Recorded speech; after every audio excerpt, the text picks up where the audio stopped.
Olá! Seguindo com nossa análise da Confissão de Fé de Westminster, hoje a gente entra num tema, olha, central e que sempre deu pano para manga: o livre-arbítrio. É o capítulo 9. Exatamente. A gente tem o texto aqui e a ideia é destrinchar o que a confissão realmente diz sobre a liberdade da vontade humana nessa tradição. Perfeito. E é um capítulo-chave, né? Porque ele amarra muita coisa. Natureza humana, pecado, graça, a soberania de Deus. Tudo isso está conectado ali. Faz todo sentido. Entender o livre-arbítrio, na visão da confissão, ajuda a montar esse quebra-cabeça da teologia reformada. Então vamos lá. A confissão começa na seção 1 falando que Deus deu à vontade humana uma liberdade natural. O que seria isso exatamente? Bom, o texto deixa claro que não está falando de liberdade política nem nada do tipo, né? Certo. E também não é uma vontade totalmente solta da razão. Pensadores como Calvino, por exemplo, viam o intelecto como, digamos, o guia da vontade. Uhum. A chave dessa liberdade natural é que a vontade não é forçada por uma necessidade interna a escolher só o bem ou só o mal. É uma rejeição clara, já de cara, de visões que veem o ser humano como uma máquina, né? Um determinismo materialista. Entendi. Então existe uma escolha genuína, não somos robôs. Isso. Agora, é interessante notar que a grande divergência com outras linhas, como o arminianismo que a fonte cita, não está bem aí. Ah, não. Onde está então? Ambos rejeitariam esse determinismo materialista. O ponto crucial, o X da questão mesmo, é a capacidade dessa vontade em relação ao bem espiritual, especialmente depois da queda. Certo. O arminianismo, de forma geral, defenderia que, mesmo caído, o ser humano retém um poder de escolha contrária, a capacidade de, por si só, aceitar ou rejeitar a graça. A confissão, bom, a pegada aqui é outra. E essa outra pegada fica mais clara quando o texto descreve aqueles 4 estados da vontade. Você pode guiar a gente por eles? Claro, vamos lá. Primeiro, o estado de inocência, na seção 2. Adão, antes de pecar, ele tinha liberdade e poder para querer e fazer o bem. Mas, e esse é o ponto, era uma condição mutável, podia cair. E caiu. E caiu. Aí entramos no segundo estado, o estado de pecado, seção 3. Essa é a condição de todos nós, naturalmente, depois da queda. E aqui a linguagem é forte, né? Perda total da capacidade de querer qualquer bem espiritual que leve à salvação. Total. Não é só uma dificuldade. Não. O texto diz que a pessoa está morta em pecados, incapaz por si mesma de se converter ou até de se preparar para isso. A vontade para o bem espiritual salvífico está inoperante. Nossa, é bem direto. Isso é central para entender a necessidade da graça, imagino. Totalmente. E aí é que entra o terceiro estado, o estado de graça, seção 4. Quando Deus age e converte alguém, ele liberta a vontade da escravidão do pecado. Ah, então a liberdade vem de Deus. Exato.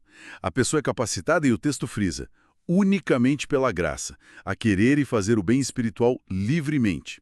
Só que tem um detalhe importante. Qual? Por causa da corrupção que ainda resta em nós, essa vontade não é perfeita. Ainda existe aquela luta interna, o querer o mal também. A luta que Paulo descreve, né? Justamente. E, finalmente, o quarto estado. O estado de glória, seção 5. Isso é só no céu. Lá, sim, a vontade será perfeita e imutavelmente livre para querer apenas o bem. Uau, essa progressão deixa claro que a regeneração, o novo nascimento, não é algo que a gente decide fazer por conta própria, né? De jeito nenhum. A fonte até cita João 1,13 para reforçar isso. O nascimento espiritual não vem da vontade da carne, nem da vontade do homem, mas de Deus. Faz sentido, conectando com a soberania de Deus que já foi tratada antes na confissão. Exato.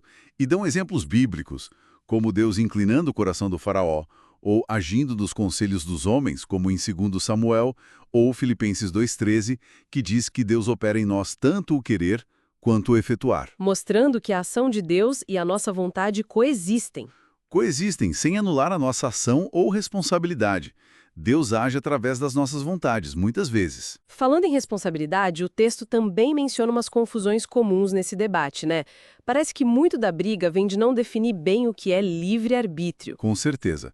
Um erro comum é achar que se a vontade não for livre naquele sentido arminiano, de total indiferença ou poder escolher sempre o contrário, Então não existe vontade real. isso, como se a única opção fosse ou autonomia total ou ser uma marionete? A confissão diz que não. A questão é a direção e a capacidade da vontade, que são afetadas pela nossa natureza caída ou renovada pela graça. Entendi. A vontade existe, mas sua condição muda. Exato. E outro ponto interessante é sobre a responsabilidade. Muita gente acha que, para ser responsável, a pessoa precisa ter essa liberdade de indiferença. E a confissão discorda. A fonte argumenta que a Bíblia parece ligar a responsabilidade mais ao conhecimento do que é certo ou errado. Cita João 15:22, Lucas 12.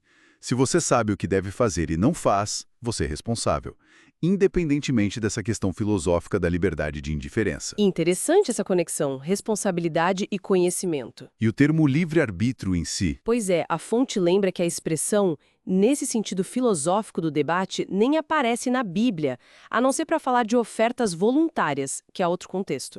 Curioso isso. Lá no De Servo Arbitrio, a escravidão da vontade, que teria uma visão alinhada com a confissão.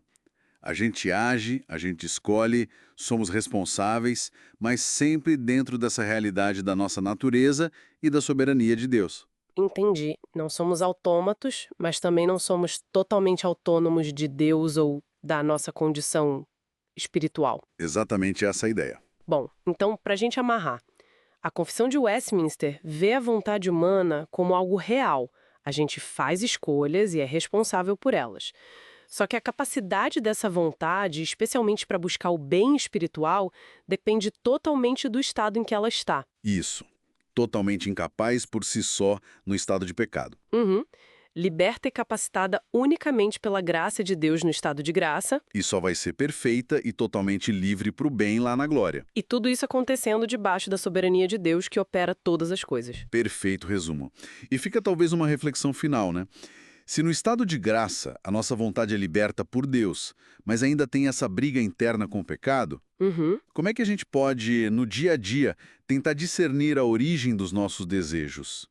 Será que isso vem da graça agindo em mim ou é a minha natureza caída ainda falando alto? Como essa consciência pode guiar nossas escolhas na busca por crescimento, mesmo sabendo que, no fim das contas, Deus é soberano sobre todo o processo? Fica aí para pensar.